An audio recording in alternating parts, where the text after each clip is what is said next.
ఇది హర్యానాలో స్పష్టంగా చూపించింది. ప్రభాకర్ రెడ్డి గారిని అడుగుదాం, నిజంగానే మీరు కుల ఓట్లు నమ్ముకుని కులం వైపు వెళ్ళడం వల్లే ఈ తప్పిదం జరిగిందా, లేకపోతే ఓవర్ కాన్ఫిడెన్స్తో జరిగిందా, ఏం జరిగింది? ఇప్పుడు హర్యానా కానీ జమ్మూ కాశ్మీర్ కానీ ఈ సర్వే సంస్థలు సరే అవి ఒక్కోసారి కింద మీద కావచ్చు, ఏదైనా కావచ్చు, కానీ రాజకీయ ఎత్తుగడల్లో భాగంగా జాట్లు మొత్తం కూడా గత 5-6 సంవత్సరాల నుంచి అక్కడ జరుగుతున్నటువంటి రైతు వ్యతిరేక ఉద్యమాలు కానీ ఇవన్నీ కూడా బీజేపీకి చాలా వ్యతిరేకంగా ఉన్నమాట వాస్తవం. అక్కడ ఉన్నప్పుడు ఈ జాట్లని కాంగ్రెస్ పార్టీ దగ్గర తీసుకోవడంతో అక్కడ జాట్ వ్యతిరేకుల్ని సక్సెస్ఫుల్గా బీజేపీ దగ్గర తీసుకోవడంతో అక్కడ సక్సెస్ అయింది. అందులోనే అది కాకుండా కూడా ఇండియా కూటమిలో ఉన్నటువంటి ఆమ్ ఆద్మీ కానివ్వండి, అక్కడ ఐడిఎల్ కానీ 2-3 ప్రాంతీయ చిన్న పార్టీలతో అక్కడ పొత్తు పెట్టుకోలేకపోవడం కూడా కాంగ్రెస్కి అక్కడ క్లియర్గా మైనస్ కనిపిస్తూ ఉంది.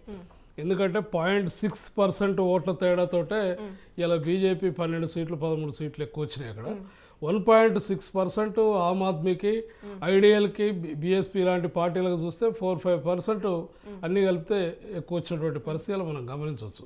ఈ పరిస్థితులను బట్టి కాంగ్రెస్ పార్టీ ఏదైతే సంకీర్ణ కూటమిని దగ్గరికి తీసుకోలేకపోయిందో, ఆమ్ ఆద్మీ 6 సీట్లు అడిగినప్పుడు వీళ్ళు 5 సీట్లు, 1 సీటు దగ్గర డిఫరెంట్ తోటి ఆమ్ ఆద్మీని కూడా దూరం చేసుకోవడంతో ఇలా అక్కడ కాంగ్రెస్ పార్టీ ఓటమి దిశగా పోయిందని చెప్పి మనం క్లియర్ కట్గా ఉంది. అంటే తప్పును విశ్లేషించుకుంటున్నారు.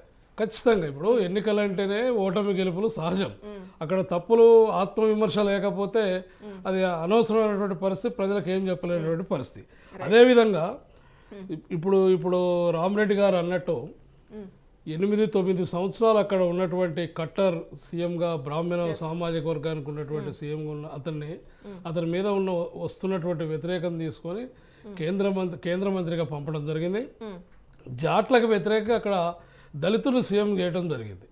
ఆ కాన్సెప్ట్ సక్సెస్ అయింది. చాలా చోట్ల 6 నెలల ముందల ఎన్నికల్లో ముఖ్యమంత్రిని మారుస్తే ఎక్కువ చోట్ల ఓడిపోయినటువంటి పరిస్థితులు ఉన్నాయి. కానీ హర్యానాలో బీజేపీ కలిసి వచ్చినటువంటి పరిస్థితి కనిపిస్తుంది జాట్లకు వ్యతిరేకంగా ముఖ్యంగా. ఎందుకంటే జాట్ల కమ్యూనిటీ అక్కడ పూర్తి స్థాయి అన్ని విలేజ్లలో పంచాయతీల కాంచి మొదలు పెడితే అన్ని వాళ్ళే డామినేటెడ్ చేసే కమ్యూనిటీ.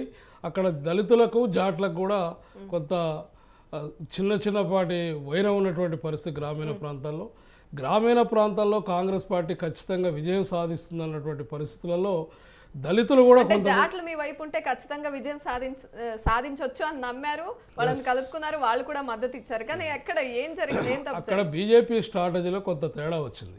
స్థానికంగా ఉన్నటువంటి కాంగ్రెస్ పార్టీలో ఉన్నటువంటి విభేదాలు కూడా కొంత బీజేపీ కలిసి వచ్చినటువంటి పరిస్థితి.